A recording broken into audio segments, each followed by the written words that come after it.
नमस्कार. आपल्या सगळ्यांचे महाराष्ट्र सोशल न्यूज चॅनलमध्ये हार्दिक स्वागत. चला वळूया तर एका नवीन बातमीकडे. आजची बातमी. Central of Indian trade union Dhule जिल्हा CITUचे 7वे अधिवेशन धुळ्यातील गरुड वाचनालय येथे संपन्न झाले.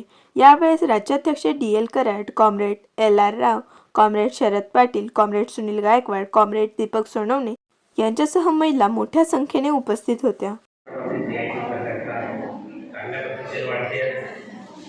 या बाबतीतही मला आनंद आहे की कॉम्रेड पोपटराव चौधरी इथं उपस्थित आहेत.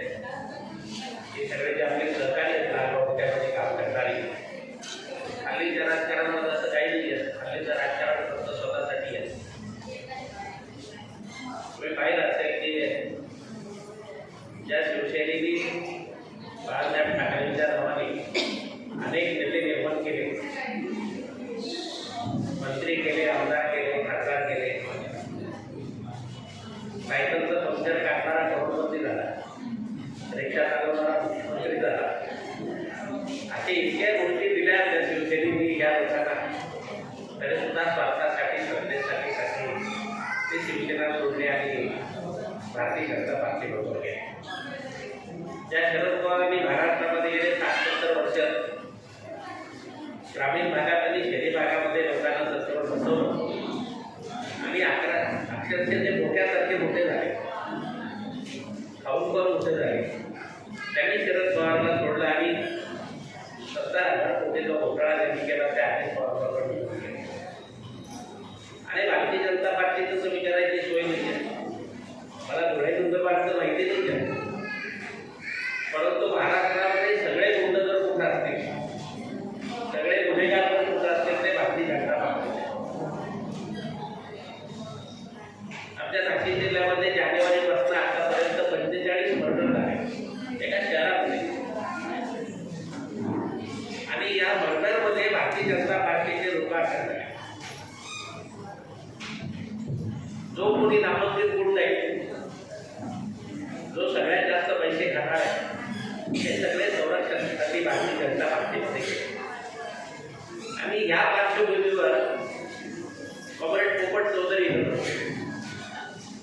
कॉम्रेड राव इथं बसलेले, कॉम्रेड श्यामसिंग पाडवी इथं बसलेले, कॉम्रेड सुनील गेले 25 वर्ष चळवळीमध्ये काम करतोय, दीपक सोनवणे असतील, सचिन पाडवेकर असतील, असे शेकडो कार्यकर्ते किंवा रमेश जगतापसारखे कार्यकर्ते, असे शेकडो कार्यकर्ते, लहान मोठ्याचे कार्यकर्ते की जे सगळी परिस्थिती असली तरी सुद्धा एकाच ठिकाणी होते.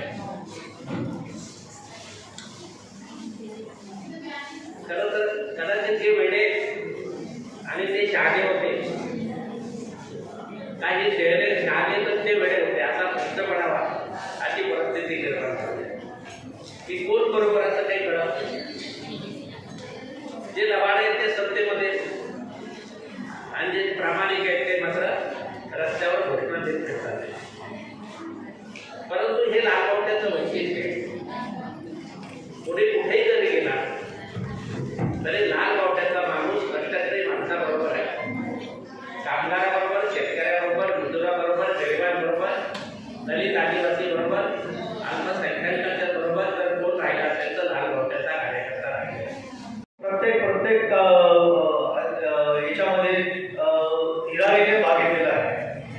CITच्या मार्गदर्शनाखाली होणाऱ्या प्रत्येक प्रोग्राममध्ये MSMI हा प्रत्येक सभासद हा मनापासून सहभागी असतो. कारण आम्हाला पूर्ण कल्पना आहे गव्हर्नमेंट की ही CITU ही एकमेव संघटना आहे या देशात जी कामगारांचे, कष्टकऱ्यांचे, शेतकऱ्यांचे व इतर सर्वांचे हित जोपासणारी संघटना आहे. आपण जे बघतो आहोत की जे केंद्रात बसलेलं सरकार आहे, या सरकारने जे काळे कायदे मग ते शेतकऱ्यांसाठी असो, कामगारांसाठी असो किंवा इतरांसाठी असो, जे काळे कायदे आणले, लागू केले, त्याला संपवण्याची ताकद किंवा त्याला परत आणण्याची ताकद फक्त CITU मध्ये आहे. जेव्हा शेतकऱ्यांनी आंदोलन केलं तेव्हा सरकारला काळे कायदे मागे घ्यावे लागले. पण तुम्हाला कल्पना असेल, आज परत एकदा काही दिवसापूर्वी 21 तारखेला या केंद्रातल्या सरकारने परत एकदा 4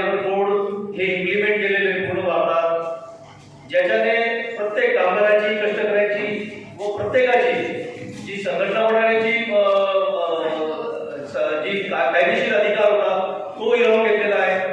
कॉन्ट्रॅक्च्युअल लेबर हे परत येणार आहे. जे अधिकार होते कामगारांना, कामाचे तास असो, पगार असो, पूर्ण वेळ नोकरी असो किंवा इतर काही अधिकार असो, हे सर्व अधिकार काढून फक्त आणि फक्त मालकाच्या हिताचे, मालक धारजीने कायदे बनवण्याचंच काम फक्त ही सरकार करत असते. याचं उत्तर फक्त एकच आहे की संघटित प्रतिकार.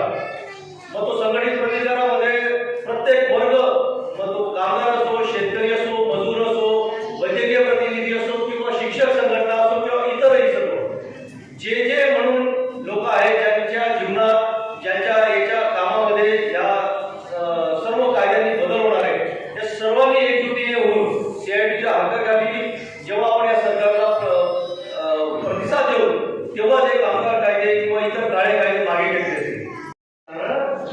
त्यांचा या देशात जगाचा हक्क आहे आणि हा हक्काचा मार्गदर्शन करणारे केंद्रीय संघटना central of Indian trade union CIT आहे.